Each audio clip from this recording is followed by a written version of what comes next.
కొన్ని రోజుల నుంచి ఫిష్ వెంకట్ గారు అయితే అనారోగ్యానికి గురవుతున్నారన్న విషయం మనందరికీ తెలిసిందే. సో, హాస్పిటల్‌లో అడ్మిట్ ఉన్నారు. చాలా డేస్ నుంచి మనం చూసాము.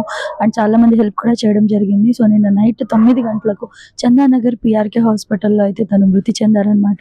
సో, రీజన్స్ ఏంటి అనంటే కొంచెం బ్రీతింగ్ ప్రాబ్లమ్ అయింది. అండ్ అలాగే జాండీస్ కూడా తలకెక్కేసాయి. అందువల్ల ఇలా జరిగింది అకస్మాత్తుగా అని చెప్పేసి అయితే అంటూ ఉన్నారు.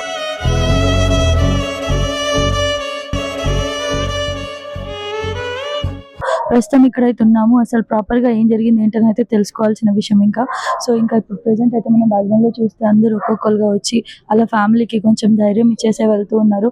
నిజంగా అసలు ఫిష్ వెంకట్ గారు ఒక రకంగా మనం చెప్పాలంటే ఇండస్ట్రీలో చాలా మంచి పేరు సంపాదించుకున్నారు. ఒక 25, 30 సంవత్సరాల నుంచి అయితే తను ఇండస్ట్రీ ఫీల్డ్‌లో ఇందులో అయితే ఉన్నారు. యాక్టింగ్ చేస్తున్నారు. చాలా పెద్ద పెద్ద సినిమాలు 'గబ్బర్ సింగ్' లాంటి పెద్ద పెద్ద సినిమాల్లో మంచి మంచి క్యారెక్టర్స్ చేసి తనకంటూ ఒక డిఫరెంట్ ఫేమ్‌ని అయితే ఆకట్టుకున్నారు. సడన్‌గా ఇలా జరగడం అనేది చాలా బాధాకరమైన విషయం.